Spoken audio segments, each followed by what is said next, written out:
Hello teachers, இந்த வீடியோவில் நம்ம டிஎன்டெட் மேக்ஸ் பேப்பர் 1 and 2 ரெண்டுத்துக்கும் தேவையான 6th ஸ்டாண்டர்டில் இருக்கக்கூடிய நம்பர் சிஸ்டம் என்டையர் டாப்பிக்கை ஒரே வீடியோவில் பார்க்க போகிறோம். தேவையான கான்செப்ட்ஸை இந்த வீடியோவில் பார்க்கலாம். சில ப்ராப்ளம் சால்வ் பண்ணுவோம். மேற்கொண்டு ப்ரீவியஸ் இயர் கொஷின்ஸை நெக்ஸ்ட் வீடியோவில் நம்ம சால்வ் பண்ணுவோம். ஸோ முதல்ல நம்ம ரெண்டு விதமான நம்பர் சிஸ்டம் தெரிஞ்சுக்கிறோம். ஒன்று இன்டர்நேஷனல் நம்பர் சிஸ்டம், அப்புறம் இந்தியன் சிஸ்டம் சொல்லக்கூடிய. இந்த இந்தியன் சிஸ்டம் எல்லாருக்கும் நல்ல ஃபெமிலியரான ஒன்று தான். அதாவது நம்ம வழக்கமாக என்ன சொல்லுவோம்னா, ரைட் சைட்ல இருந்து ஒரு நம்பரை கவுண்ட் பண்ணும் பொழுது ones, tens, hundreds, thousands, lakhs, crores இந்த மாதிரி சொல்லுவோம். அதாவது 1, 10, 100, 1000, லட்சம், கோடி அப்படின்ற மாதிரியான ஒரு எண்முறை அமைப்பு. உதாரணத்துக்கு இப்படி ஒரு எண்ணை நம்ம எழுதுறோம் அப்படின்னும் பொழுது முதல் 3 இலக்கங்களுக்கு பிறகு ஒரு கமா போடுவோம். 1, 10, 100 முடிஞ்ச உடனே ஒரு கமா. அதுக்கப்புறமா 1000, 10,000 முடிஞ்ச உடனே ஒரு கமா. அடுத்தது லட்சம், 10 லட்சம் முடிஞ்சதும் ஒரு கமா.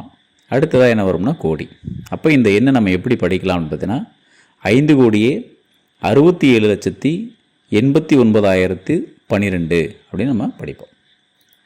ஸோ யூஸ்வலாக இங்கே நம்ம என்ன பண்ணுறோம்னா, ரைட் சைடில் இருந்து ஃபஸ்ட்டு 3 டிஜிட் முடிஞ்ச உடனே ஒரு கமா, அப்புறமா 2 டிஜிட்டாக நம்ம கமா போட்டுகிட்டே வருவோம். அதாவது 3 முடிஞ்சோடனே 5, 5க்கு அப்புறம் 7. அதுவே இன்டர்நேஷனல் சிஸ்டம்னு வரும்பொழுது அதே ஒன்ஸ், டென்ஸ், ஹண்ட்ரட்ஸ் இருக்கும், தௌசண்ட்ஸ் இருக்கும். அதுக்கு பிறகு மில்லியன்ஸ், மில்லியனுக்கு பிறகு பில்லியன்ஸ் வந்துடும். ரொம்ப முக்கியமான விஷயம் என்னென்னா, நமக்கு இந்தியன் சிஸ்டத்தில் 10,000ஓட முடிஞ்சுட்டு அடுத்தது லேக்ஸுக்கு போயிடுவோம். ஆனால் இங்கே அப்படி கிடையாது. 100,000s வரும்.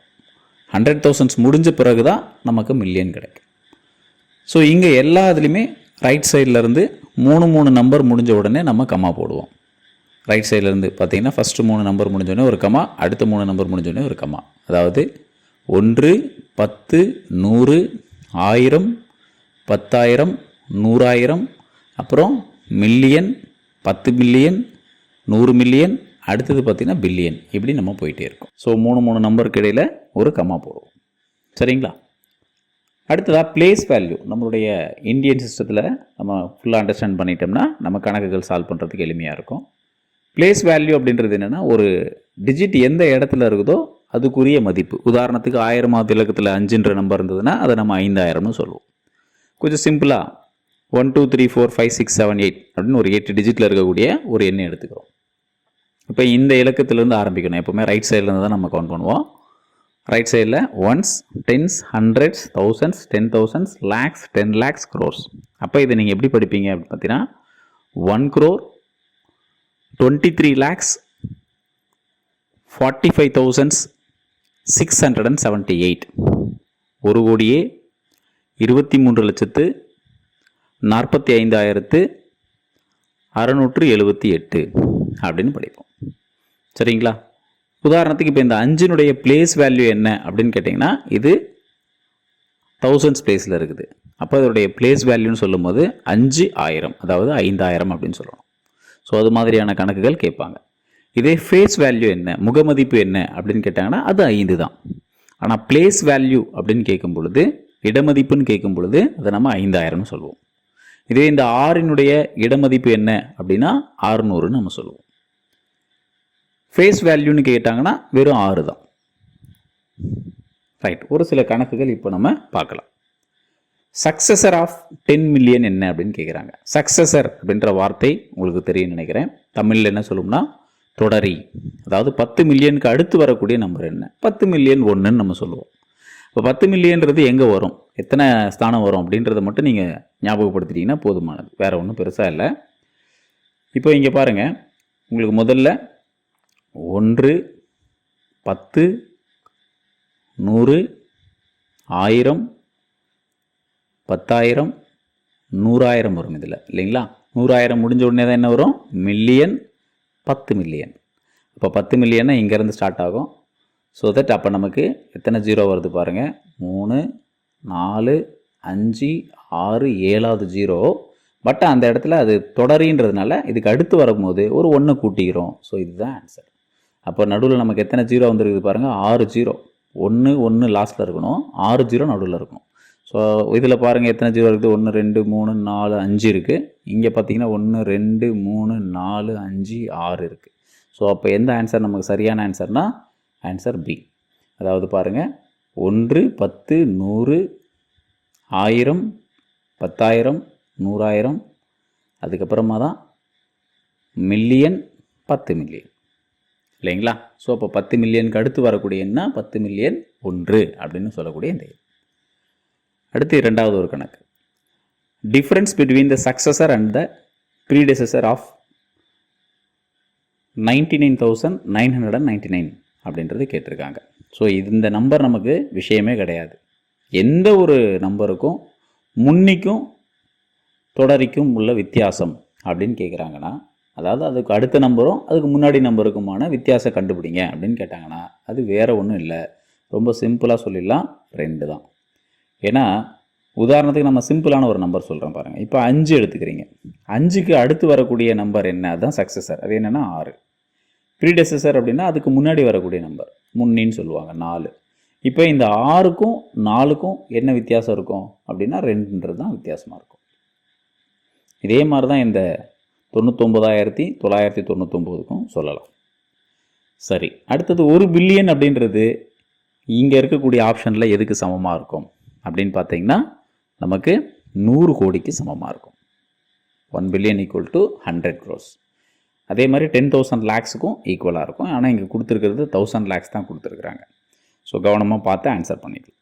இப்போ இந்த 2 சிஸ்டமும் தெளிவாக தெரிஞ்சதுனா தான் அந்த பில்லியனையும் நம்ம க்ரோரையும் கம்பேர் பண்ணுறதுக்கு வசதியாக இருக்கும். ரைட். அடுத்து இங்கே கம்பேரிங் அண்ட் ஆர்டரிங் நம்பர்ஸ்ன்றது நம்ம தெரிஞ்சிக்க வேண்டிய மிக முக்கியமான டாபிக்ஸ். கம்பேரிங்னா ஒன்றும் பெருசாக கிடையாது. இந்த லெஸ் தேன், கிரேட்டர் தென், ஈக்குவல்ன்றதெல்லாம் எப்படி யூஸ் பண்ணுவோம் உங்களுக்கு தெரியும். லெஸ் தேன் அப்படின்னா ஃபஸ்ட்டு எழுதுகிற நம்பர் சின்னதாக இருக்கணும், ரெண்டாவது எழுதுகிற நம்பர் பெருசாக இருக்கும். அதாவது இந்த குறியீடு நமக்கு இந்த மாதிரியான ஒரு குறியீடு பயன்படுத்துகிறோம். லெஸ் தேன் அப்படின்னா இந்த பக்கம் எழுதுகிற நம்பர் சின்ன நம்பராகவும், ரைட் சைடில் எழுதுகிற நம்பர் பெரிய நம்பராகவும் இருக்கும். அதே மாதிரி கிரேட்டர் தேன் அப்படின்னு எழுதுகிறாங்கன்னா ஃபஸ்ட்டு நம்பர் பெரிய நம்பராக இருக்கும், செகண்ட் நம்பர் சின்ன நம்பராக இருக்கும். அண்ட் ஈக்குவல்னால் உங்களுக்கு நல்லா தெரியும், ரெண்டுமே ஈக்குவலாக இருக்கும் அப்படின்ற அர்த்தம். ஸோ இப்போ இந்த மாதிரி நம்ம கம்பேர் பண்ணும் பொழுது எப்படி நம்ம நம்பர்ஸை கம்பேர் பண்ணுவோம்னா, எப்போவுமே லெஃப்ட் சைடில் இருந்து ரைட் சைடுக்கு நம்ம செக் பண்ண போகிறோம். அதாவது லெஃப்ட் சைடுனா இப்போ உதாரணத்துக்கு இப்படி ஒரு நம்பர் எழுதுறீங்க, ஒரு 423 அப்படின்னு ஒரு நம்பர் நம்ம ரைட் பண்ணுறோம். 423 இதையும் ஒரு 354 இதையும் கம்பேர் பண்ணுங்கள் அப்படின்னா, இதனுடைய லெஃப்ட் சைடுன்றது இந்த நம்பருமா, அதாவது 4 இருக்குது, இங்கே 3 இருக்குது. அப்போ இதில் எது சின்ன நம்பராக இருக்கும்னா இது தான். ரெண்டுத்துக்கும் சேம் டிஜிட்ஸாக இருக்கிறதுனால நம்ம ஃபஸ்ட் நம்பர்லேருந்தே கம்பேர் பண்ணுறோம். முதல்ல டிஜிட்ஸோட கவுண்ட்டு பார்க்கணும், அதுக்கு பிறகு லெஃப்ட் சைட்லேருந்து ஒரு நம்பராக கம்பேர் பண்ணிகிட்டே வரணும். சரிங்களா? ரைட். அசெண்டிங் ஆர்டரில் எழுதுங்க அப்படின்னு சொல்லி கேட்பாங்க. அது வந்து சின்னதுலேருந்து பெருசுக்கு போகிறது. தமிழ் அழகாக சொல்லுவோம், ஏறுபடி வடிவத்தில் எழுதுகன்னு கேட்பாங்க. ஏறுபடி வடிவம்னா ஃபஸ்ட்டு ஸ்டெப்லேருந்து செகண்டு தேர்டு இப்படி போகிறோம். ஸோ அதனால் இதில் வந்து சின்ன நம்பர்லேருந்து பெருசுக்கு போகிறது தான் அசெண்டிங் ஆர்டர்னு சொல்லுவாங்க. ஒரு உதாரணத்துக்கு இங்கே கொடுத்துருக்குறோம். 245, 389, 512, 1023 இப்படி வரிசையாக போயிட்டுருக்கும். அடுத்து இதே மாதிரி இன்னொன்று கேட்பாங்க. அது என்ன அப்படின்னு பார்த்தீங்கன்னா டிசெண்டிங் ஆர்டர், இறங்கு வரிசையில் எழுதுக அப்படின்னு கேட்பாங்க. அப்போ பெரிய நம்பர்லேருந்து சின்ன நம்பருக்கு நம்ம வரணும். ஸோ இது அப்படியே ரிவர்ஸில் எழுதுறது தான். ஸோ இந்த மாதிரியான கான்செப்ட்ஸை நம்ம தெரிஞ்சு வச்சுக்கிறது கணக்குகள் தீர்க்கிறது ரொம்ப எளிமையாக இருக்கும். அடுத்தபடியாக ப்ரைம் நம்பர்னால் என்ன, காம்போசிட் நம்பர்னால் என்ன, ஈவன் நம்பர், அப்புறம் ஆட் நம்பர்னால் என்ன, இதெல்லாம் தெரிஞ்சுக்கலாம். ப்ரைம் நம்பர் தமிழில் பகா எண்கள்னு சொல்லுவோம். பகா எண்கள்னால் என்ன அப்படின்னு பார்த்திங்கன்னா, எந்த ஒரு நம்பருக்கு சரியாக 2 காரணிகள் இருக்கோ அதை நம்ம என்ன சொல்லுவோம்னா பகா எண்கள்னு சொல்லுவோம். எக்ஸாக்ட்லி 2 ஃபேக்டர்ஸ், ஒன்றும் அந்த நம்பர் மட்டும் இருக்கணும். எல்லாருக்கும் நமக்கு ஃபெமிலியராக இருந்திருப்பீங்க பகா எண்கள், ஏன்னா நிறைய கணக்குகள் இதில் கேட்பாங்க. பகா எண்கள்னும் போது 2, 3, 5, 7, 11, 13, 17, 19, 23, 29 இப்படி சொல்லிகிட்டே போகலாம். முடிஞ்ச வரைக்கும் 100 வரையில் இருக்கக்கூடிய பகா எண்களை தெரிஞ்சு வச்சுக்கோங்க, உங்களுக்கு கணக்குகள் சால்வ் பண்ணுறதுக்கு எளிமையாக இருக்கும். அடுத்ததாக இதில் நம்ம மிக முக்கியமாக தெரிஞ்சுக்க வேண்டிய ஒரு விஷயம், இருக்கக்கூடிய பகா எண்கள்லேயே 2 மட்டும்தான் இரட்டைப்படை பகா எண் சொல்லலாம். அதாவது 2 is the only even prime number, மற்ற எல்லாமே ஒற்றைப்படை எண்களாக தான் இருக்கும். காம்போசிட் நம்பர்ஸ் அப்படின்றது இதுக்கு அப்படியே வித்தியாசமானது. அதாவது மோர் தென் 2 ஃபேக்டர்ஸ் இருக்கக்கூடியது, 3 அல்லது அதுக்கு மேலே இருக்கக்கூடிய ஃபேக்டர்ஸ் வச்சுருக்கக்கூடிய எண்களை நம்ம என்ன சொல்கிறோம்னா கம்போசிட் நம்பர்ஸ்னு சொல்கிறோம், பகை எண்கள். நிறைய நம்பர்ஸை நம்ம எக்ஸாம்பிள் சொல்லலாம். 4, 6, 8, 9, 10, 12, 14, 15, 16 இப்படி வரிசையாக சொல்லிகிட்டே போகலாம். நீங்கள் நல்லா கவனித்து பார்க்கலாம். இங்கே ஒன்றுன்றது ரெண்டு இடத்துலையுமே இருக்காது. ஏன்னா ஒன்றுனுடைய காரணி அப்படின்னு பார்த்தீங்கன்னா ஒன்றே ஒன்று தான். அதனால் அது பகா எண்களுக்கும் சேராது, பகு எண்களுக்கும் சேராது. So one is neither prime நார் காம்போசிட் சொல்லுவான். அடுத்தது இரட்டைப்படை எண்கள் மற்றும் ஒற்றைப்படை எண்கள். இதை எப்படி ஈஸியாக கண்டுபிடிக்கிறது? நல்லா தெரிஞ்ச விஷயம்தான். இரட்டைப்படை எண்கள் அப்படின்னு சொல்லும்போது 2ஆல் வகுப்படக்கூடிய எண்கள், அதாவது இறுதியில் 0, 2, 4, 6, 8 இந்த எண்கள் இருந்தால் அது இரட்டைப்படை எண்கள்னு சொல்லலாம். அது இல்லாமல் இருக்கக்கூடியது நம்ம ஒற்றைப்படை எண்கள்னு சொல்லுவோம். அதாவது 1, 3, 5, 7, 9 முடிகிற மாதிரியான எண்களாக இருந்ததுன்னா அது ஒற்றைப்படை எண்கள்னு சொல்லுவோம். நெக்ஸ்ட் பர்ஃபெக்ட் நம்பர்னா என்ன அப்படின்னு தெரிஞ்சு வச்சுக்கிறது நல்லது. செவ்விய எண் அப்படின்னு சொல்லுவாங்க தமிழில், அல்லது நிறைவு எண் அப்படின்ற வார்த்தை பயன்படுத்தப்படுது. ஒரு எண்ணை அதில் இருக்கக்கூடிய காரணிகள், அதனுடைய கூட்டுத்தொகை, அந்த நம்பரை தவிர மீதி இருக்கக்கூடிய காரணிகள் மட்டும், அதாவது sum of its factors other than the given number gives the same number, அதே எண்ணை கொடுத்துச்சுன்னா அதை நம்ம என்ன சொல்கிறோம்னா பர்ஃபெக்ட் நம்பர்னு சொல்கிறோம். ஒரு சிறந்த உதாரணம் சொல்லணும்னா 6 சொல்லலாம்.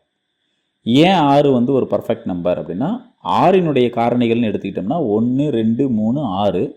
இதில் 6 விட்டுட்டு மீதி இருக்கக்கூடிய காரணிகளான 1, 2, 3 இவங்க 3 பேரையும் கூட்டுங்க, நமக்கு என்ன கிடைக்கும்னா 6 கிடைக்கும். அதனால் இதை நம்ம என்ன சொல்கிறோம்னா பர்ஃபெக்ட் நம்பர். இன்னும் சில பர்ஃபெக்ட் நம்பர் இருக்குது. இதில் நீங்கள் பெரும்பான்மையாக தெரிஞ்சிக்க வேண்டியது அடுத்த பர்ஃபெக்ட் நம்பர் தெரிஞ்சாலே போதும். ஏன்னா அதுக்கு அடுத்ததெல்லாம் வரதெல்லாம் கொஞ்சம் கடினமாக தான் இருக்கும், பெரிய பெரிய எண்களாக போக ஆரம்பிச்சிடும். 28 இதுக்கு அடுத்து வரக்கூடிய ஒரு பர்ஃபெக்ட் நம்பர் என்னென்னா 28. நினைவில் வச்சுக்கோங்க. ஏன் 28ன்னு சொல்கிறோன்னா, 28னுடைய காரணிகள் என்னென்ன சொல்லுங்கள் பார்க்கலாம். 1, 2, அடுத்ததா 4, இந்த அடுத்தது பார்த்திங்கன்னா 7, அப்புறம் 14, அப்புறம் இறுதியாக 28. இந்த 28 விட்டுருவோமே, மீதி இருக்கக்கூடிய இந்த எண்களை மட்டும் நம்ம கூட்டுவோமா? கூட்டினா என்ன கிடைக்குது பாருங்கள். 1, 2, 3, 3, 4, 7, 7, 7, 14, 14, 14, 28. அதனால் 28ன்றது ஒரு பர்ஃபெக்ட் நம்பர்னு சொல்லலாம். புரிஞ்சதுங்களா? ரைட். அடுத்து தெரிஞ்சுக்க வேண்டிய ஒரு எண்முறை இரட்டை பகா எண்கள்னு சொல்லக்கூடிய ட்வின் பிரைம்ஸ். ட்வின் பிரைம்ஸ்ன்றது என்னென்னா, 2 பகா எண்களுக்கு இடையே இருக்கக்கூடிய வித்தியாசம் சரியாக 2ஆக இருந்தால் அதை நம்ம ட்வின் பிரைம்ஸ்னு சொல்கிறோம். நல்லா நமக்கு தெரிஞ்சது 3, 5, 5, 7, 17, 19 இப்படி எல்லாமே சொல்லலாம். ஏன்னா 5, 7 அடுத்தடுத்து வருது. 7ல் 5 கழிச்சிங்கன்னா 2 பேருமே பிரைம் நம்பராக இருப்பாங்க. 17, 19, 19ல் 17 கழிங்க 2 கிடைக்கும். இந்த மாதிரி எண்களை நம்ம என்ன சொல்கிறோம்னா ட்வின் பிரைம்ஸ்னு சொல்கிறோம். அடுத்தது, எல்லா பிரைம் நம்பருக்கும் ஒரு ஸ்பெஷாலிட்டி உண்டு. ஸோ ஒரு நம்பர் பிரைம் நம்பராக இல்லையான்னு செக் பண்ணுங்கன்னு சொல்லும்போது இந்த டாக்டிக்ஸை நம்ம பயன்படுத்தலாம். அதாவது 2, 3 தவிர்த்து மீதி இருக்கக்கூடிய எல்லா பிரைம் நம்பர்ஸுமே 6னுடைய மடங்குக்கு பக்கத்தில் இருக்கும். அதாவது 1 6னுடைய மடங்கை விட 1 அதிகமாக இருக்கலாம், அல்லது 1 கம்மியாக இருக்கலாம். ஒரு உதாரணத்துக்கு பார்த்தீங்கன்னா இங்கே 37 ஒரு பிரைம் நம்பர். 37ன்றது பாருங்கள் 6, 36, 36ஓட 1 கூட்டினோம்னா 37. வேறு ஏதாவது ஒரு பிரைம் நம்பர் சொல்லுவோமே. ஒரு உதாரணத்துக்கு 23 எடுத்துப்போம். இது ஒரு பிரைம் நம்பருங்களா? பாருங்கள் 6 24, 24ஓட 1 கம்மி பண்ணோம்னா நமக்கு என்ன கிடச்சிரும்? 23 கிடச்சிரும். ஸோ பின்வருவனவற்றில் எது ஒரு பிரைம் நம்பர்னு கண்டுபிடிங்கன்ற மாதிரி கொஷின் கேட்குறாங்க, அல்லது நம்ம பிரைம் நம்பர்ஸ் தேவைப்படுதுன்னும் போது நம்ம இந்த டாக்டிக்ஸை பயன்படுத்திக்கலாம். அடுத்தபடியாக டிவிசிபிலிட்டி டெஸ்ட். இது ரொம்ப முக்கியமானது. ஏன்னா நிறைய கணக்குகள் சிம்பிளிஃபை பண்ணுறதுக்கு, டைமை சேவ் பண்ணுறதுக்கு இது பயனுள்ளதாக இருக்கும். குறிப்பாக நம்ம இந்த டேபிள்ஸ் எல்லாம் தெரிஞ்சிக்கிட்டோம்னா போதும். 2, 3, 4, 5, 6, 8, 9, 10, 11. இப்போ 2 உங்களுக்கு எல்லாருக்கும் நல்லாவே தெரியும். இரட்டைப்படை எண்களாக இருந்தால் அது நிச்சயமாக 2ஆல் வகுப்படும். இரட்டைப்படை எண்களுடைய எண்டில் யார் இருப்பாங்க? 0, 2, 4, 6, 8 இருக்கும். அதை வச்சு அது வகுப்படுதா இல்லையான்றதை சொல்லிடலாம். உதாரணத்துக்கு ஒரு 348ன்னு சொன்னோம்னா டக்குன்னு அதை நம்ம 2ஆல் வகுப்படுதுன்னு சொல்லிடலாம். ஏன்னா கடைசியில் யார் இருக்காங்கன்னா 8 இருக்காங்க, அது 1ஆம் இலக்கத்தில். 3னுடைய செக் எப்படி பண்ணலாம் அப்படின்னு பார்த்தீங்கன்னா, சம் ஆஃப் த டிஜிட்ஸ் 3ஆல் வகுப்படணும். அதாவது அங்கே இருக்கக்கூடிய டிஜிட்ஸை, இலக்கங்கள் அனைத்தையும் நம்ம கூட்டினோம்னா வரக்கூடிய மதிப்பு 3ஆல் வகுப்பட்டா கண்டிப்பாக அந்த எண் 3ஆல் வகுப்படுன்னு சொல்லலாம். உதாரணத்துக்கு 126 1 2 6 மூணையும் கூட்டினோம்னா என்ன வருது 9. 9ன்றது 3ஆல் வகுப்படும் இல்லைங்களா? அதனால் ஆட்டோமேட்டிக்காக 126 யாரால் வகுப்படும் நம்ம சொல்லிடலாம், 3ஆல் வகுப்படுதுன்னு சொல்லலாம். அடுத்ததாக 4ஆல் வகுப்படுவதற்கான விதி என்ன அப்படின்னு பார்த்தீங்கன்னா, கடைசி 2 இலக்கங்கள் வந்து 4ஆல் வகுப்படும். லாஸ்ட் 2 டிஜிட்ஸ், அதாவது 10ஆம் இலக்கமும் 1ஆம் இலக்கமும் சேர்ந்தாப்புல. உதாரணத்துக்கு இங்கேயே பாருங்கள், 348 இருக்கா? 48ன்றது கடைசி 2 இலக்கமா, இது வந்து 4ஆல் வகுப்படும். அதனால் இந்த நம்பர் கண்டிப்பாக 4ஆல் வகுப்படும். இது கடைசி 2 இலக்கம் என்ன இருக்குது பாருங்கள், 26, 4ஆல் வகுப்படாது. ஏன்னா 6 நாங்க 24, 7 நாங்க 28 போயிடும். ஸோ இது வகுப்படாதுன்னு நம்ம பார்த்த உடனே சொல்லிடலாம். ஒரு எக்ஸாம்பிளுக்கு 316, இது வந்து 4ஆல் வகுப்படும். ஏன்னா கடைசி 2 இலக்கம் என்ன இருக்குது, 16 இருக்குது இல்லைங்களா? அதனால் 4ஆல் வகுப்படும். 5 மிக எளிமையாக தெரியும் உங்களுக்கு. கடைசி டிஜிட், அதாவது 1ஆம் இலக்கத்தில் 0வோ 5ஓ இருந்தால் அந்த எண் கண்டிப்பாக 5ஆல் வகுப்படும் அப்படின்னு சொல்லலாம். அடுத்து 6ஆல் வகுப்படுறதுக்கான செக் நம்ம என்ன பண்ண போகிறோம்னா, 2வது வாய்ப்பாடும் 3வது வாய்ப்பாட்டுக்கும் செக் பண்ண போகிறோம். அதாவது 2ஆலையும் 3ஆலும் வகுப்படக்கூடிய அனைத்து எண்களும் 6ஆல் வகுப்படும் அப்படின்னு சொல்லிடுறோம். 8ஆல் வகுப்படணும்னா எப்படி 4க்கு கடைசி 2 இலக்கம் 4ஆல் வகுப்பட்டுச்சோ அந்த மாதிரி 8க்கு கடைசி 3 இலக்கங்கள் 8ஆல் வகுப்பட்டால் அந்த எண் முழுவதுமாக 8ஆல் வகுப்படும்ன்றதை நம்ம முடிவெடுத்துக்கலாம். உதாரணத்துக்கு 1216, கடைசீட்டில் இருக்கக்கூடிய 216 8ஆல் வகுப்படுதானா, வகுப்படுது. 27 8 216 கிடைக்குது. அதனால் இது டிவைட் ஆகும்னு சொல்லலாம். அடுத்து 9 3வது வாய்ப்பாட்டுக்கு எப்படி சொன்னோமோ அதே சேம் ரூல் இங்கே பயன்படும். இலக்கங்களினுடைய கூடுதல் 9ஆல் வகுப்பட்டால் நிச்சயமாக அந்த எண்ணும் 9ஆல் வகுப்படும். அடுத்து 10 மிக எளிமையானது. கடைசி டிஜிட் 0வாக இருந்தால் 10ஆல் வகுப்படும். 11 பொறுத்தவரையிலும் ஒரு நம்பர் விட்டு ஒரு நம்பராக எடுத்து கூட்டுத்தொகை எடுக்கிறோம். Difference of the alternate digit sums divisible by 11. அதாவது நம்ம என்ன பண்ணுறோம்னா, ஒற்றைப்படை இலக்கத்தில் இருக்கக்கூடிய எண்களினுடைய கூட்டுத்தொகை, இரட்டைப்படை இலக்கத்தில் இருக்கக்கூடிய எண்களுடைய கூட்டுத்தொகை, இந்த ரெண்டுத்துக்கும் வித்தியாசம் எடுத்து அந்த வித்தியாசம் 11ஆல் வகுப்பட்டால் அது 11ஆல் வகுப்படும் சொல்லலாம். ஒரு சாம்பிள் சொல்லணும்னா 121. இதில் 1வது இடத்துலையும் 3வது இடத்துலையும் யார் இருக்காங்கன்னா 1 1 1 கூட்டுங்க 2 வரும். அதுவே 2வது இடத்துல யார் இருக்காங்கன்னா 2 இருக்காங்க. 2ல் 2 கழிச்சோம்னா 0. 0ன்றது 11ஆல் வகுப்படுறதுனால இது 11ஆல் வகுப்படும். இப்போ இந்த 348 எடுத்துக்கோமே, இந்த 348 வகுப்படுமா இல்லையா சொல்ல முடியுமா பாருங்கள். 348 அப்படின்ற இந்த நம்பர் 11ஆல் வகுப்படுமா படாதா? முதல் இலக்கம் 3ஆம் இலக்கம், அதாவது ஒற்றைப்படை இலக்கங்கள். 3 8 கூட்டுங்க என்ன வருது, 11 வருது. நடுவில் இருக்கக்கூடிய நம்பர் என்ன, 4. 11ல் 4 கழிங்க 7. 7ன்றது 11ஆல் வகுப்படுமா, படாது. அப்போ இதுவும் 11ஆல் வகுப்படாதுன்னு நம்ம சொல்லிடலாம். புரியுதுங்களா? ஸோ இப்படி ஒற்றைப்படை இலக்கங்களுடைய கூடுதல், இரட்டைப்படை இலக்கங்களுடைய கூடுதல், இவங்க 2 பேருக்குமான வித்தியாசம் 11ஆல் வகுப்பட்டால் அந்த எண் முழுவதுமாக 11ஆல் மீதியின்றி வகுப்படும் சொல்லலாம். ஸோ இந்த பேஜை மட்டும் ஒரு ஸ்க்ரீன்ஷாட் எடுத்து வச்சுக்கோங்க. நிறைய வாட்டி இதை படித்து நல்லா மைண்டில் செட்டில் பண்ணி வச்சிட்டிங்கன்னா உங்களுக்கு எளிமையாக நிறைய கணக்குகள் சால்வ் பண்ணுறதுக்கு வசதியாக இருக்கும். ஒரு சில ப்ராப்ளம் பார்க்கலாம். இதில் 7னுடைய பிளேஸ் வேல்யூ என்ன, 7ன் இடமதிப்பு என்ன அப்படின்னு கேட்குறாங்க. 7 எங்கே இருக்குது பாருங்கள், இந்த இடத்துல இருக்குங்களா? அப்போது 7 எத்தனாவது இடத்துல இருக்குதுன்னு பார்த்தீங்கன்னா 1 10 100 1000 10000. அப்போ 7ன்றது 10,000வது இலக்கத்தில் இருக்கிறதுனால 70,000 அப்படின்றது தான் நமக்கு இந்த இடத்துல இருக்கக்கூடிய ஆன்சர். மிக எளிமையான ஒரு ஈஸியான ஒரு கேள்வி. இதே ஃபேஸ் வேல்யூன்னு கேட்பாங்க, முகமதிப்பு என்ன அப்படின்னு கேட்பாங்க. அப்படின்னா வெறும் 7 தான் நீங்கள் சொல்லணும். தென் இங்கே பார்த்தீங்கன்னா 3ஆலையும் 4ஆலையும் வகுப்படக்கூடிய எண்கள் என்ன அப்படின்னு கேட்குறாங்க. ஆன்சர் 144. 3ஆலையும் 4ஆலையும் அப்படி நம்ம என்ன செய்யணும், முதல்ல வந்து 3ஆல் வகுப்படுதான்றது செக் பண்ணுறதுக்கான ஐடியா என்ன அப்படின்னு பார்த்தீங்கன்னா, இலக்கங்களுடைய கூடுதல் 3ஆல் வகுப்படுதான்னு பார்க்கணும். உதாரணத்துக்கு இப்போ 126 எடுத்துட்டீங்கன்னா வகுப்படும் 3ஆல். ஏன்னா 1 2 3 3 6 கூட்டினா 9 வருது, அதனால் வகுப்படும். ஆனால் கடைசி 2 டிஜிட்டில் என்ன இருக்குதுன்னா 26 இருக்குது. 26ன்றது யாரால் வகுப்படாது, 4ஆல் வகுப்படாது. அதனால் ஆப்ஷன் ஏ கிடையாது. இப்படி நம்ம செக் பண்ணும் போது ஆப்ஷன் பி தான் நமக்கு ஒர்க் அவுட் ஆகும். ஏன்னா இதில் இருக்கக்கூடிய 3 இலக்கங்களையும் கூட்டுங்க 9 வரும், 3ஆல் வகுப்படுது. அதே சமயத்தில் கடைசி 2 இலக்கமானது 44. இந்த 44ன்றது யாரால் வகுப்படும்னா 4ஆல் வகுப்படும். புரியுதுங்களா? ஸோ இதை வச்சே முடிவு பண்ணிடலாம். இந்த கணக்குக்கு நமக்கு ஆப்ஷன் வந்து 4 ஆன்சரில் 144ன்றது தான் சரியான விடை. இதே போல் மேலும் 2 கணக்கு பார்ப்போம். 10க்கும் 20க்கும் நடுவில் எத்தனை ப்ரைம் நம்பர் இருக்குதுன்னு கேட்குறாங்க. என்னென்ன ப்ரைம் நம்பர் இருக்குது ஞாபகப்படுத்தி சொல்லுங்கள் பார்க்கலாம். 11, அப்புறம் 13, அடுத்தது 15 சொல்லலாமா, சொல்லக்கூடாது. அடுத்து என்ன நம்பர் வரும், 17, 19. அவ்வளோதான். அப்போ எத்தனை ஆன்சர் கிடைக்குதுமா நமக்கு, 4 ஆன்சர் கிடைக்குது. Arrange in descending order, ascending ஆர்டர்னு கேட்குறாங்க. அசெண்டிங் ஆர்டர் அப்படின்னா நம்ம என்ன சொல்லலாம்னா ஏறுபடி வடிவம் அப்படின்னு சொல்லுவாங்க தமிழ் அழகாக. ஏறுபடி வடிவம் அப்படின்னும் பொழுது சின்னதுலேருந்து பெருசுக்கு போகணும். இதில் அழகாக சின்னதுலேருந்து பெருசில் போகிறதுக்கு நம்ம முதல்ல யார் சின்ன நம்பர்னு கண்டுபிடிக்கணும். அப்படி பார்க்கும் பொழுது நமக்கு இந்த இடத்துல என்ன இருக்குது அப்படின்னு பார்த்தீங்கன்னா, ஃபஸ்ட் எடுத்தோன்னே இங்கே இருக்கிற ஆப்ஷன் மறந்துடுங்க. ஆப்ஷன் தேவையில்லை, இது போன கணக்கினுடைய ஆப்ஷன்.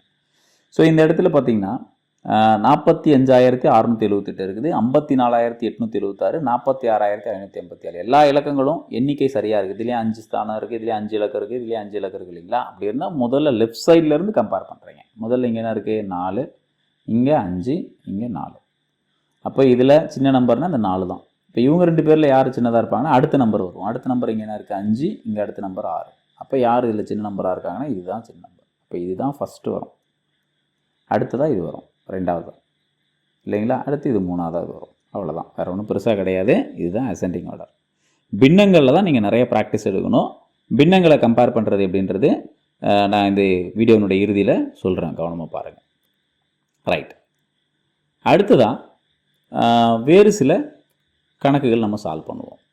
நம்ம புத்தகத்தில் இருக்கக்கூடிய கணக்குகள். Difference between 2 successive odd numbers என்னடான்னு கேட்குறாங்க. 2 அடுத்தடுத்த ஒற்றைப்படை எண்களுக்கு இடையேயான வித்தியாசம் என்ன? ஏதாவது தெரியலையா? ஏதாவது ஒரு 2 ஒற்றைப்படை எண்கள் அடுத்தடுத்து தான் சொல்லுங்கள். 1, 1க்கு அடுத்த நம்பர் என்ன? 3, 3க்கும் 1க்கும் என்ன டிஃப்ரென்ஸ் அப்படின்னு கண்டுபிடிச்சிங்கன்னா 1, 2 கிடைக்கும்.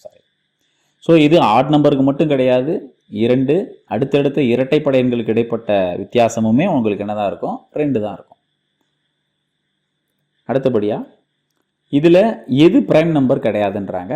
இதுக்கு நம்ம ஒவ்வொன்றா செக் பண்ணணும். ஆனால் இந்த கொஷினில் ஆப்ஷன் நமக்கு ரொம்ப எளிமையாக கொடுத்துருக்காங்க. இந்த 92ன்னு பார்த்தோன்னே சொல்லிடலாம். ஏன்னா இது வந்து ஒரு இரட்டைப்படை எண். இரட்டைப்படை எண்ணில் ப்ரைம் நம்பராக இருக்கக்கூடிய ஒரே ஆள் யார் அப்படின்னு பார்த்தீங்கன்னா 2 மட்டும்தான். அதனால் இதுதான் நம்மளுடைய ஆன்சர் இல்லை. சப்போஸ் அது இந்த மாதிரி கொடுக்காம எல்லாமே ஒற்றைப்படையாக கொடுத்துருந்தாங்கன்னா நீங்கள் ஒவ்வொன்றா செக் பண்ணுங்கள். இதுக்கு நான் அந்த சொன்ன ஐடியாவை நீங்கள் ஃபாலோ பண்ணுங்கள். 6னுடைய மடங்குக்கு பக்கத்தில் இருக்கா? உதாரணத்துக்கு பாருங்கள், இந்த 71ன்றது ஒரு ப்ரைம் நம்பர். ஏன் அப்படின்னு பார்த்தீங்கன்னா 6னுடைய மடங்கு பாருங்கள், 12 72. 72 விட 1 கம்மி பண்ணால் 71. அதுக்காக எல்லா நம்பரும் அதை விட கம்மியாக இருக்கிறது எல்லாமே உங்களுக்கு ப்ரைம் நம்பராக இருக்குமானா அதுவும் இல்லை. அதுலேயும் கவனமாக இருக்கணும். சில எண்கள் விளக்கம் உண்டு. உதாரணத்துக்கு இப்போ பார்த்தீங்கன்னா 4 24. 24க்கு அடுத்த நம்பர் என்ன? 25. அதுக்காக 25 ப்ரைம் நம்பரானா கிடையாது, அது வந்து 5ஆல் வகுப்படும். ஸோ சில ரூல்ஸையும் நம்ம அதே சமயத்தில் பார்த்துக்கணும். நெக்ஸ்ட்டு 27னுடைய ஃபேக்டர்ஸ் எல்லாம் கூட்டினா என்ன கிடைக்கும்? அப்போ இதோட ஃபேக்டர்ஸ் யார் அப்படின்னு நமக்கு தெரியணும். ஃபேக்டர்ஸ்னால் இதனுடைய வகுத்திகள்னு சொல்லுவாங்க தமிழில். எல்லாருக்கும் 1 விட்டோம்னா வேறு என்ன நம்பரால் வகுப்படும்? இது 9 27 இல்லைங்களா? அதனால் 3 வரும். அதுக்கப்புறம் வேறு என்ன நம்பர் இருக்குமா? இல்லை. அடுத்தது 9 தான். 9க்கு அடுத்தாப்பில் யார் இருப்பாங்கன்னா 27 தான். ஒரு 27 27 9 27 அவ்வளோதான். வேறு எதுவும் வரையும் இதை எழுதுறதுக்கான வாய்ப்பு இல்லை. இதுதான் இதனுடைய காரணிகள்னு சொல்லுவோம். இப்போ இந்த காரணிகள் எல்லாத்தையும் கூட்ட சொல்கிறாங்க. 1ஐயும் 3ஐயும் கூட்டினோம்னா 4, அதோட பெஸ்ட்டு. 1ஐயும் 9ஐயும் கூட்டினோம்னா 10, 3ஐயும் 27ஐயும் கூட்டினோம்னா 30, 10ஐயும் 30ஐயும் கூட்டினா என்ன ஆன்சர் கிடைக்கும்? நமக்கு 40ன்ற ஆன்சர் கிடைச்சது. புரியுதுங்களா? கடைசியாக இந்த ஸ்டார் அப்படின்ற குறியில் என்ன நம்பர் வரும்னு கேட்குறாங்க. என்ன கண்டிஷன் சொல்கிறாங்கன்னா, இந்த நம்பர் வந்து 9ஆல் மீதியின்றி வகுப்படுது அப்படின்றாங்க. 9ஆல் வகுப்படுதுன்னா இலக்கங்களுடைய கூட்டுத்தொகை என்னவாக இருக்கணும்? 9னுடைய மடங்காக இருக்கணும். அதாவது அந்த நம்பர் 9ஆல் வகுப்படணும். பொதுவாக அதை ரொம்ப சிம்பிளாக பண்ணலாம். 2 நம்பர் கூட்டுங்க, 9ன்னு வந்துச்சுன்னா அந்த 2 நம்பரையும் விட்டுருங்க, மறுபடியும் மிச்சம் இருக்கிற நம்பர்லாம் கூட்டிட்டு வாங்க. அதுதான் ஈஸியாக இருக்கும். இப்போ உதாரணத்துக்கு 6ஐயும் 3ஐயும் கூட்டினோம்னா 9, அப்போ அது 2 அடிச்சிருங்க. அதே மாதிரி 5ஐயும் 4ஐயும் கூட்டினோம்னா 9, அந்த நம்பரை அடிச்சிருங்க. இங்கே 9ஐயும் அடிச்சிருங்க. அப்போ இந்த ஸ்டாரையும் 7ஐயும் கூட்டினோம்னா நம்மளுக்கு வரக்கூடிய விடையானது 9ஆல் வகுப்படுதா அப்படின்றத மட்டும் பார்த்துக்கோங்க. அந்த வகையில் இங்கே இருக்கிற ஆப்ஷன் ஃபஸ்ட் ஆப்ஷனே கரெக்டாக இருக்குது. ஏன்னா 7ஐயும் 2ஐயும் கூட்டினோம்னா 9 வரும். அப்போ இந்த இலக்கங்களுடைய கூட்டுத்தொகை 9ஆல் வகுப்படுது. எனவே அந்த ஸ்டார் இடத்துல 2 தான் வர முடியும். ஏன் 4 வர முடியாதா? 7ஐயும் 4ஐயும் கூட்டி பாருங்கள், 11 வரும். 11 9ஆல் வகுப்படாது. இதே 6 வராதா? கண்டிப்பாக வராது. 7 6 13, 9ஆல் வகுப்படாது. 7 வராதா? 7 7ஐயும் கூட்டினோம்னா 14, அதுவும் வகுப்படாது. புரியுதுங்களா? ரைட். அடுத்து சிம்பிளிஃபிகேஷன்ஸில் இந்த கான்செப்ட்ஸ் நமக்கு தெரியணும். நாம் படிக்கிற காலத்தில் போட்மாஸ் ரூல் அப்படின்னு படிச்சிருப்பீங்க. இந்த நம்மளுடைய டெக்ஸ்ட் புக்ஸில், ரீசன்ட் டெக்ஸ்ட் புக்ஸில் இது கொடுத்துருக்காங்க, பிட்மாஸ் ரூல்னு கொடுத்துருக்காங்க. அதாவது நம்ம ஆஃப் அதிகமாக நம்மளுடைய டெக்ஸ்ட் புக்ஸில் வரதில்லை, அதனால் அதை எடுத்துகிட்டு ஐ கொடுத்துருக்காங்க. இண்டைசிஸ் அப்படின்ற மீனிங்கில், அதாவது பவர்ஸில் இருந்தால் அதை முதல்ல நம்ம செய்கிற மாதிரி. ஃபஸ்ட்டு ப்ராக்கெட்டு, ரெண்டாவது இண்டெக்ஸ் இருந்ததுன்னா அதை செய்யணும், மூணாவதாக டிவிஷன், நாலாவதாக மல்டிப்ளிகேஷன், அஞ்சாவதாக அடிஷன், ஆறாவதாக சப்ட்ராக்ஷன். அதான் அதோட ஒரு எழுத்தும் ஒரு எண்ணத்தை குறிக்கும். பிட் மாஸ் அப்படின்னு மெமரி பண்ணி வச்சுக்கோங்க, ரொம்ப ஹெல்ப்ஃபுல்லாக இருக்கும். ஏன்னா நிறைய சிம்பிளிஃபிகேஷன் கொஷின் இந்த மாதிரி வேணும்னே கேட்பாங்க. நாம் தவறுதலாக எதை ஃபஸ்ட்டு செய்கிறதுன்னு தெரியாமல் அப்படியே முன்னாடி ஃபஸ்ட்லேருந்து லெஃப்ட் சைட்லேருந்து வரிசையாக செஞ்சோம்னா கணக்கு தப்பாயிடும். ரைட், ஒரு சில கணக்குகள் இங்கே பார்ப்போம். இப்போ இது ரொம்ப சிம்பிளான ஒரு கேள்வி தான். இப்போ இங்கே பார்த்தீங்கன்னா ப்ளஸ் குறி இருக்குது, மைனஸ் இருக்குது, இன்ட்டு இருக்குது. இதில் எதை முதல்ல செய்கிறது அப்படின்னு ஒரு தடுமாற்றம் இருக்கும். ஆனால் இந்த கணக்கை பொறுத்தவரை நம்ம நேரடியாக பண்ணாலே விடை வந்துடுது. பட் பொதுவாக நம்ம ரூல் படி பார்த்தோம்னா முதல்ல வந்து என்ன ரூல், பிட் மாஸ் அப்படின்னு ரூல் சொல்கிறோம். அப்போ பிட் மாஸ் ரூல் என்ன சொல்லுது, முதல்ல வந்து ப்ராக்கெட் இருந்தால் ப்ராக்கெட்டை முடிக்கணுன்றாங்க. இங்கே ப்ராக்கெட் இல்லை. அடுத்தது ஐனா இண்டெக்ஸ்னால் பவரில் நம்பர் இருந்தால் அதை செய்யணுன்றாங்க. அடுத்தது டிவிஷன், அதுவும் இங்கே இல்லை. அடுத்து மல்டிப்ளிகேஷன். அப்போ அடுத்து நம்ம செய்ய வேண்டியது மல்டிப்ளிகேஷன் தான் முதல்ல முடிக்கணும். அப்போ உங்களுக்கு என்ன கிடைக்கும், 7 1 7. முன்னாடி என்ன குறி இருக்குது, மைனஸ் குறி இருக்குது, 5, அப்புறம் ஒரு ப்ளஸ்ஸு, அதுக்கு முன்னாடி வந்து ஒரு 3. இதுக்கு மேலே யார் முதல்ல நீங்கள் செய்யணும்னா ஏனா அடிஷன். இப்போ 3 5 கூட்டுங்க 8, அப்புறமா கழிக்கிறீங்க. 8ல் 7 போனால் என்ன கிடச்சிருது, 1ன்ற ஆன்சர் கிடைக்கும். அதே மாதிரி இங்கே ரூல்ஸ் பாருங்கள். ஃபஸ்ட்டு ப்ராக்கெட் கவனமாக இருக்கணும். அதனால் ப்ராக்கெட்டை முடிச்சு தான் வரணும். டிவிஷன் முதல்ல செஞ்சுட்டிங்கன்னா இந்த கணக்கு தப்பாயிடும். கேர்ஃபுல்லாக இருங்க. முதல்ல ப்ராக்கெட் செய்யணும். அதுலேயே கூட பார்த்தீங்கன்னா 2 ப்ராக்கெட் இருக்குது. ஒரு ஃப்ளவர் ப்ராக்கெட் கொடுத்துருக்குறாங்க, அது இல்லாமல் நார்மல் பேரந்தசிஸ் ஒன்று கொடுத்துருக்காங்க. இதில் யார் இன்னர் மோஸ்ட் ப்ராக்கெட், அதாவது ரொம்ப உள்ளே இருக்கக்கூடிய ப்ராக்கெட் ஏதோ அதை முதல்ல முடிக்கிறீங்க. ஏன்னா ப்ராக்கெட்டு இந்த ஃப்ளவர் ப்ராக்கெட்டுக்குள்ளே இந்த பேரந்தசிஸ் இருக்கிறதுனால அதை முதல்ல முடிச்சிடறோம். 3 2 என்ன கிடைக்கும், நமக்கு 6ன்னு கிடைக்கும். அப்போது அடுத்ததான் இந்த ஃப்ளவர் ப்ராக்கெட்டை சால்வ் பண்ணுறோம். அதாவது 8 - 6. 8ல் 6 போனால் என்ன கிடைச்சிட போகுது, நமக்கு 2ன்ற ஆன்சர் கிடைச்சிடும். அப்போ 24 டிவைடட் பை 2ன்னு வந்துடும். 24 2ஆல் வகுத்தோம்னா என்ன கிடைக்கும், 12. அதே ரூலை பயன்படுத்த சொல்கிறாங்க. இந்த பாக்ஸ்குள்ளே எந்த ஆப்ரேஷன் போட்டோம்னா இந்த ஆன்சர் சரியாக வரும்னு கேட்குறாங்க. ஸோ இந்த ரூல் படி பார்த்தோம்னா நம்ம ஃபஸ்ட்டு ப்ராக்கெட், எப்படினாலும் இங்கே ஏதாவது ஒரு ஆப்ரேஷன் தான் போட போகிறீங்க, அது அப்புறம் பேசிக்கலாம். முதல்ல ப்ராக்கெட்டை முடிச்சுருவோமே. 4 2 கூட்டம்னா என்ன கிடைக்க போகுதுன்னா 6. அதுக்கு அடுத்தது இங்கே டிவிஷன் இருக்குது, இங்கே சப்ட்ராக்ஷன் இருக்குது. மேபி இங்கே டிவிஷன் வரலாமா அப்படின்னா அது வராது. எப்படி வராதுன்னு உடனே சொல்கிறீங்க சார், ஏன்னா இங்கே டிவிஷன் போட்டிங்கன்னா 2 டிவைடட் பை 6ன்னு வரும். 2 டிவைடட் பை 6நாவே உங்களுக்கு ஒரு பின்னம் கிடச்சிரும்.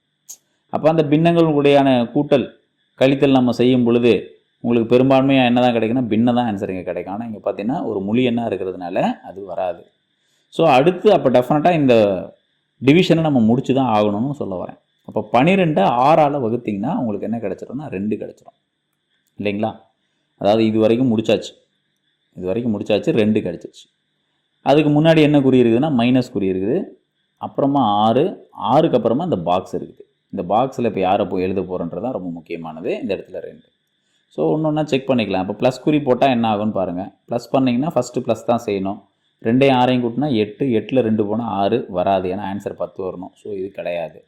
அடுத்து மைனஸ் போடுறீங்கன்னா ஆன்சர் வர வாய்ப்பு இல்லை, ஏன்னா 2ல் 6 கழிக்கிறோம். ஏன்னா எல்லாமே கழித்தல்றதுனால கழிக்கலாம் நேரடியாக. அதே 2 2 கட் ஆகிடும், -6 வரும், அப்போ அதுவும் வராது. அடுத்து என்ன சிம்பிள், இன்ட்டு சிம்பிள் தான் ஒர்க் அவுட் ஆகுது கரெக்டாக. 2 6 12, 12ல் 2 போனால் என்ன கிடைக்குது, நமக்கு 10ன்னு ஆன்சர் கிடைக்குது. ஸோ அப்போ இந்த இடத்துல எந்த சிம்பிள் வரும்னா பெருக்கல் குறி தான் இந்த இடத்துல வரணும். புரியுதுங்களா. ஸோ இப்படி நீங்கள் அந்த பிட்மாஸ் ரூலை மனசில் பதிய வச்சுக்கிட்டு அது எங்கேருந்து எப்படி செய்யணுன்றதை கரெக்டாக செஞ்சிங்கன்னா ஈஸியாக கண்டுபிடிச்சிட முடியும்.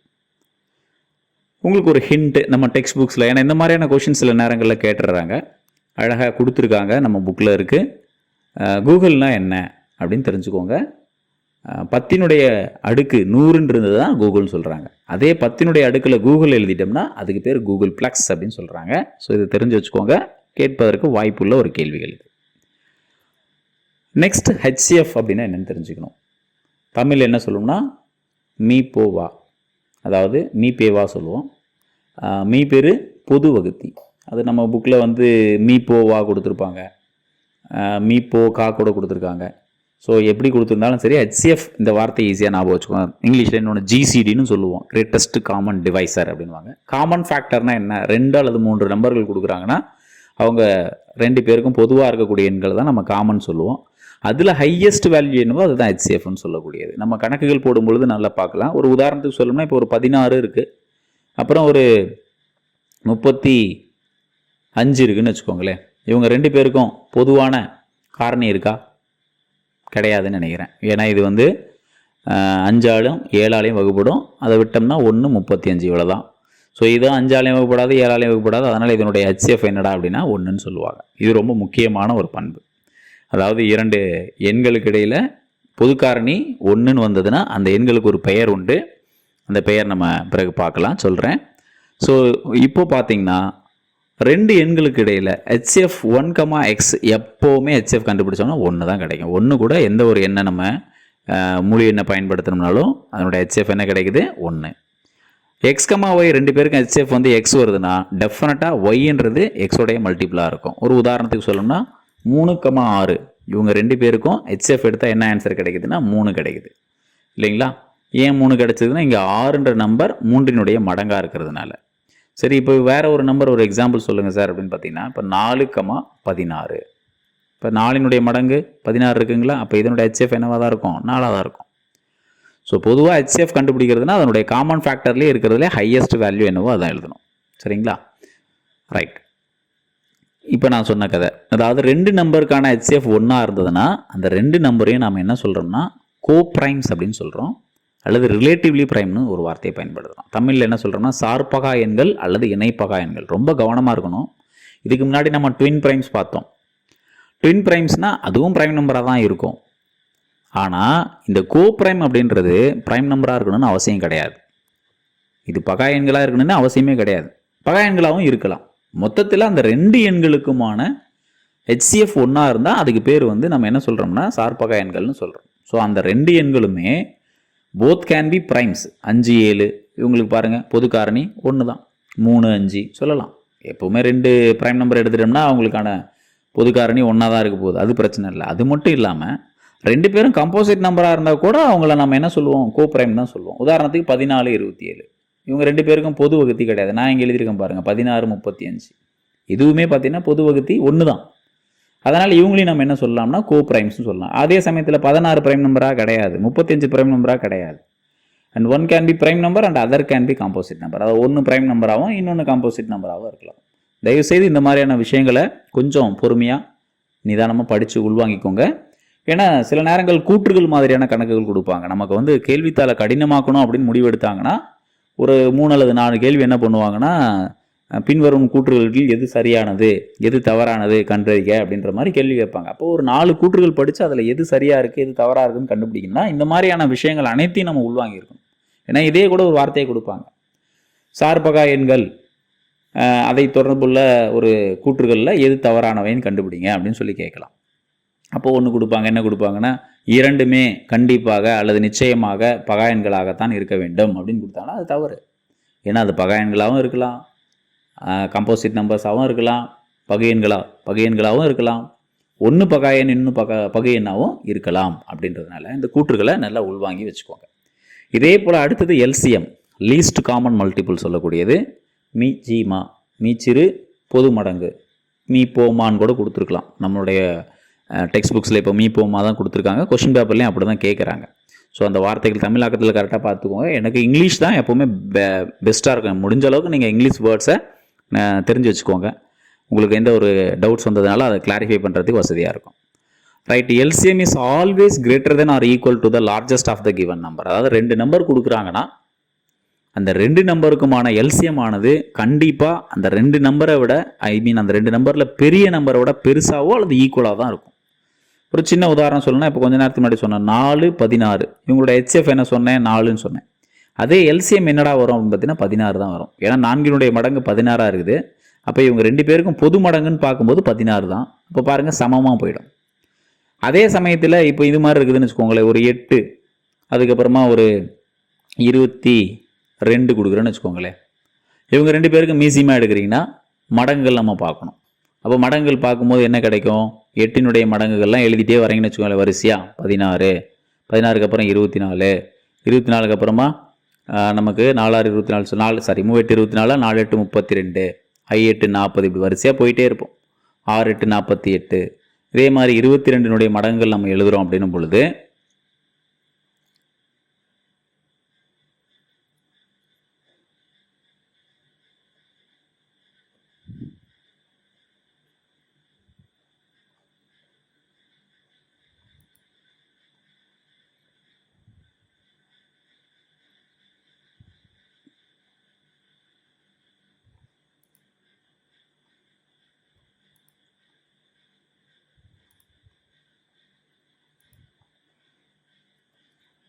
ஒரு உதாரணத்துக்கு எல்சிஎம்மில் நம்ம ஒரு 2 எண்களுடைய எல்சிஎம் எடுத்துப்போமே. ஃபார் எக்ஸாம்பிள் ஒரு 5 எடுத்துக்கிறேன்.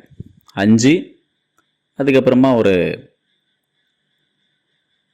21 எடுக்கிறேன்னு வச்சுக்கோங்களேன்.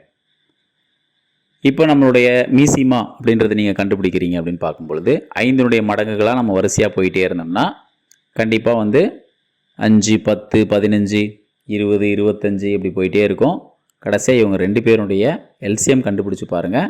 அது நமக்கு 105 தான் இருக்கும். ஸோ இப்போ நமக்கு கிடச்சிருக்கக்கூடிய இந்த எல்சிஎம் பார்த்திங்கன்னா இருக்கக்கூடிய பெரிய நம்பரை விட பெருசாக இருக்கும். சில நேரங்களில் சமமாக போகும். உதாரணத்துக்கு சொல்ல போனால் மடங்குகளாக இருந்தது. அப்போ 4, 16 இவங்க 2 பேருக்கும் எல்சிஎம் கண்டுபிடிச்சோம்னா என்ன கிடைக்குன்னா 16. அப்போ பெரிய நம்பருக்கு சமமாக இருக்கும். ஸோ இது ரொம்ப முக்கியமான ஒரு ஸ்டேட்மெண்ட். நல்லா கவனமாக பார்த்துக்கோங்க. LCM is always greater than or equal to the largest of the given numbers. அதே மாதிரி LCM அப்படின்றது யாருடைய மல்டிபிளாக இருக்கும்னா HCF-னுடைய மல்டிபிளாக இருக்கும். எப்போவுமே HCF-உம் உடைய மடங்காக தான் யார் இருப்பாங்கன்னா LCM இருப்பாங்க. அதனால் இந்த 2 நம்பருக்கும் அவங்களுடைய LCM HCF-க்குமான ரிலேஷன்ஷிப் ஒன்று இருக்குது. மிக முக்கியமான ரிலேஷன்ஷிப். இது தொடர்பான கணக்குகள் நிறைய கேட்குறாங்க. Very simple. இந்த 2 எண்களுடைய பெருக்கு தொகை நமக்கு HCF into LCMக்கு சமமாக இருக்கும். இந்த ரூல் பேசிஸில் நிறைய கொஷின்ஸ் கேட்பாங்க. அடுத்து ஃப்ராக்ஷன்ஸ் பற்றி தெரிஞ்சுக்கணும். டீட்டெயில்டாக நம்ம பார்க்கலாம். இப்போதைக்கு சில ப்ராப்ளம்ஸ் மட்டும் நம்ம சொல்லுவோம். ஏன்னா ஃப்ராக்ஷன்ஸ் உங்களுக்கு தெரியும், ஃபெமிலியராக இருப்பீங்க. பகுதி தொகுதி அதில் நம்ம எப்படி கம்பேர் பண்ணுறது அதுக்கான ஒரு சின்ன உதாரணத்துக்கு இந்த கணக்கு எடுத்துக்கலாம் நம்ம. ஸோ இதில் பார்த்தீங்கன்னா உங்களுக்கு இந்த 2 ஃப்ராக்ஷன்ஸை கம்பேர் பண்ணுங்க அப்படின்னு கொடுக்குறாங்கன்னு வச்சுக்கோங்களேன். இது எப்படி நம்ம கம்பேர் பண்ணுவீங்க? இப்போ 1/2 greater than 1/3 which of the following statement is இன்கரெக்ட்ன்றாங்க. கவனமாக இருங்க. இன்கரெக்ட் இந்த வார்த்தை நம்ம எடுத்த உடனே இன்கரெக்ட் பார்க்க மாட்டோம். கரெக்டாக இருக்கிறத தேடி பிடிச்சி டிக் அடிச்சிடுவோம். ஆனால் அது கேட்குற கேள்வி இன்கரெக்ட், தவறானது எதுன்னு கேட்குறாங்க. அப்போது இதில் தவறாக சரியானு செக் பண்ணணும். இப்போ 2 பின்னங்களை கம்பேர் பண்ணுறதுக்கான யுக்தி என்ன அப்படின்னு பார்த்தீங்கன்னா, ஏற்கனவே நம்ம அந்த அசெண்டிங் ஆர்டர் டிசெண்டிங் ஆர்டருக்கு கூட இது பயன்படும். இப்போ இந்த 2 பின்னத்தை எடுத்து நீங்கள் கம்பேர் பண்ணுறீங்கன்னா ஜஸ்ட்டு குறுக்கு பெருக்கம் பண்ணுங்கள். இங்கே இருக்கிற பகுதி 3ஐயும் இங்கே இருக்கிற தொகுதி 1ஐயும் பெருக்கிக்கோங்க. 3ஐயும் 1ஐயும் பெருக்கினா என்ன வரும்? 3. 2ஐயும் 1ஐயும் பெருக்கினா என்ன வரும்? 2. இப்போ 3 பெருசாக இருக்குமா 2 பெருசாக இருக்குமானா 3 தான் பெருசாக இருக்கும். அப்போ இந்த சிம்பிள் ரீட்டைன் ஆகுது. அப்போ இது சரியானது. ஆனால் நமக்கு தவறானது தான் கண்டுபிடிக்கணும். இங்கே பாருங்கள் 7 7 49 8 8 6 48. இங்கே இந்த பக்கம் 48 வருது, இங்கே 49 வருது. இந்த பக்கம் 49, இந்த பக்கம் 48. அப்போ இது சரியாக தான் இருக்குது. அடுத்து 8 80, 9 9 81. 81 தான் பெருசு, சரியாக தான் போட்டிருக்கிறாங்க. அப்போ இதுதான் தப்பு. பைத்து என்ன கிடைக்குது நமக்கு? 100. 11 9 99.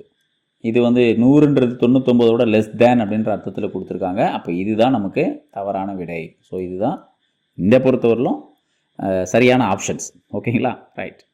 ஸோ அடுத்து டிஃப்ரென்ஸ் பிட்வீன் 3/7 அண்ட் 2/9 கேட்குறேன். டிஃப்ரென்ஸ்னால் இவங்க 2 பேருக்குமான வேறுபாடு என்னன்னு கேட்குறாங்க. வேறுபாடுனா 2 பின்னங்களை கழிக்கிறீங்க. 2 பின்னங்களை கழிக்கிறீங்க அப்படின்னும் பொழுது பெரிய எண்ணிலேருந்து சின்ன எண்ணை கழிக்கணும். இது பார்த்தீங்கன்னா 9 3 27, 7 2 9. அதாவது இதுதான் பெரிய நம்பராக இருக்குது. ஸோ எப்போவுமே கழிக்கிறதுக்கான வழிமுறை நம்ம என்ன பண்ணலாம்னா பகுதிக்கான மீசிமா எடுக்கணும். பட் ஷார்ட்டாக சீக்கிரம் முடிக்கிறதுக்கு எப்போவுமே பெரும்பாலும் நீங்கள் இந்த மாதிரி குறுக்கு பெருக்கம் பண்ணிக்கோங்க. 9 3 27 மைனஸ் 7 2 14 பை கீழே 7 9 என்ன கிடைக்கும்? 63. 24 14 போச்சுன்னா 13. ஸோ 13/63ன்றது ஆன்சர். அடுத்து ரொம்ப சிம்பிளான ஒரு கணக்கு. ரெசிப்ரோக்கல்னு கேட்குறான். தலைகீழினா ரொம்ப சிம்பிள். அதாவது தொகுதியை தூக்கிட்டு பகுதியாகவும் பகுதியை தூக்கிட்டு போய் தொகுதியாகவும் மாற்றி எழுதிட்டா வேலை முடிஞ்சு போச்சு. அப்போ என்ன வரும்னா 17/53. அதான் நமக்கு சரியான விடை. சரிங்களா? லாஸ்ட்டு 2 பின்னங்கள் சமம்னு கொடுத்து அதில் இந்த ஏவோட மதிப்பு என்னடான்னு கேட்குறாங்க. இந்த மாதிரி சொன்னாங்கன்னா இதுக்கு பேர் என்ன சொல்லுவோம்னா சமான பின்னங்கள்னு சொல்லுவாங்க. Equivalent fractions. ஈக்குவலன்ட் ஃப்ராக்ஷன்ஸ் எப்படி கிடைக்கும்னா தொகுதியையும் பகுதியையும் ஒரே எண்ணால் நம்ம பெருக்கும்போது நமக்கு கிடைக்கக்கூடியது. ஒரு உதாரணம் சொல்லணும்னா இப்போ 2/3 இருக்குது. இதை மேலேயும் 2 கீழேயும் 2 பெருக்கிறீங்க. உங்களுக்கு என்ன கிடைக்கும்? 4/6 அப்படின்னு கிடைக்குங்களா? அப்போ இந்த 2/3 ஒரு சமான பின்னம் யாரானா 4/6. இப்படி நிறைய பின்னங்கள் நம்ம உருவாக்கலாம். எனிஹோ இந்த கணக்குக்கு வருவோம். 7ன்றது 49 மாற்றிருக்கிறாங்க. அப்படின்னா அவங்க எத்தனையால் பெருக்கியிருக்கிறாங்கன்னா 7ஆல் பெருக்கியிருக்காங்க. அப்போ மேலேயும் நீங்கள் என்ன பண்ணுறீங்க? 7ஆல் பெருக்கிக்கிறீங்க. அப்போ உங்களுக்கு என்ன கிடைக்கும்? 6 42 அப்படின்னு கிடைக்கும்.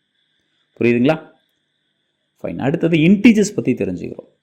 இன்டீஜர்ஸ் அப்படின்னா என்ன இருக்கும்னா 0 1 2 3 4 அப்படின்னு சொல்லக்கூடிய இந்த ஹோல் நம்பர் கூட நெகட்டிவ் நம்பர்ஸும் சேர்ந்தாப்பில் அது இன்டீஜர்ஸ்னு சொல்லுவோம். நேச்சுரல் நம்பர்னால் என்னன்னு சொல்லுவாங்க, ஹோல் நம்பர்னால் டபுள்யூன்னு சொல்லுவாங்க. ஆனால் இன்டீஜர்ஸ்னால் மட்டும் பாருங்கள் இசட்னு பயன்படுத்துவாங்க. இந்த இசட்னா யார், இது சம்மந்தமாகவும் நமக்கு தெளிவான ஒரு விளக்கம் நம்மளுடைய புத்தகத்தில் கொடுத்துருக்குறாங்க.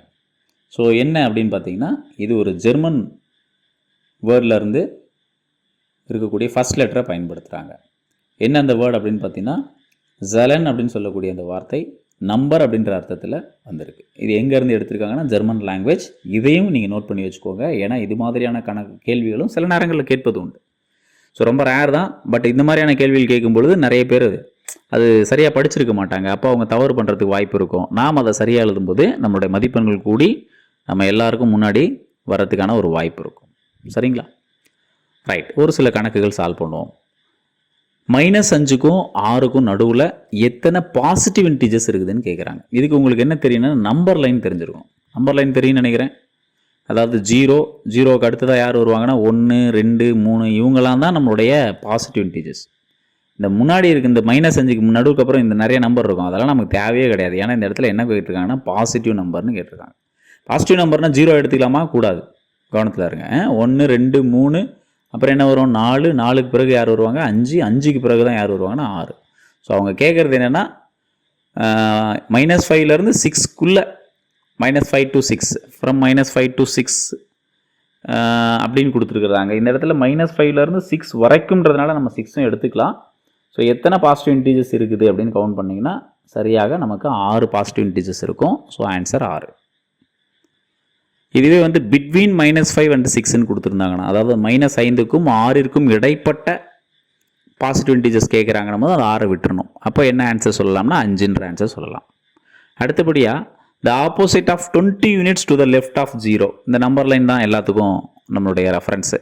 0க்கு லெஃப்ட் சைடில் 20 யூனிட்ஸ் போகிறீங்க அப்படின்னா உங்களுக்கு என்ன ஆன்சர் கிடைக்குன்னா -20 கிடைக்கும். ஆனால் அதுக்கு என்ன ஒரு வார்த்தையை முன்னாடி கொடுத்துருக்காங்க பாருங்கள், ஆப்போசிட் அப்படின்னு தான். அப்படின்னா இந்த -20க்கு ஆப்போசிட். -20க்கு ஆப்போசிட்னா அது என்ன 20 சொல்லலாம், நம்ம +20ன்னு சொல்லலாம். அடுத்தது 1 unit to the right of -7. -7க்கு அடுத்து ரைட் சைடில் என்ன நம்பர் வரும்னு சொல்கிறாங்க. அதே எண் கோடு தான். எண் கோடு குறிச்சிட்டே இருக்கீங்கன்னா -7 இங்கே இருக்குன்னா இதுக்கு முன்னாடி ரைட் சைடில் யார் இருப்பாங்க, இந்த சைடில் யார் இருப்பாங்க? கவனமாக யோசிச்சு சொல்லுங்கள் பார்க்கலாம். -7க்கு முன்னாடி -8 இருக்குன்னு தப்பாக எழுதிட போகிறீங்க. அதோட ஒரு 1 கூட்டணும். எப்போவுமே -7ஓட 1 கூட்டினா என்ன கிடைக்கும் நமக்கு? -6. இந்த இடத்துல தான் -8 இருக்கும். அப்போ ரைட் சைடில் என்ன நம்பர் இருக்கும் அப்படின்னு பார்த்தீங்கன்னா -6.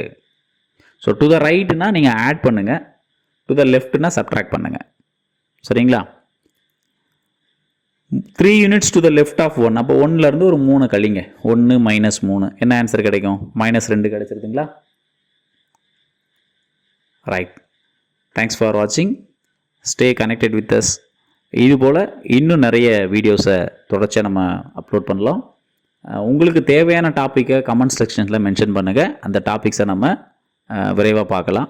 இதுபோல் நமக்கு ஒரு டாப்பிக்கும் ஒரே வீடியோவாக போடலாமா, அல்லது உங்களுக்கு ஒரு 5 கேள்விகளாவோ 10 கேள்விகளாவோ தேவையா என்பதை கமெண்ட் செக்ஷனில் தெரிவிங்க. அதுக்கு தகுந்தாற் போல் அடுத்து வரக்கூடியவை வடிவமைக்கலாம். நன்றி.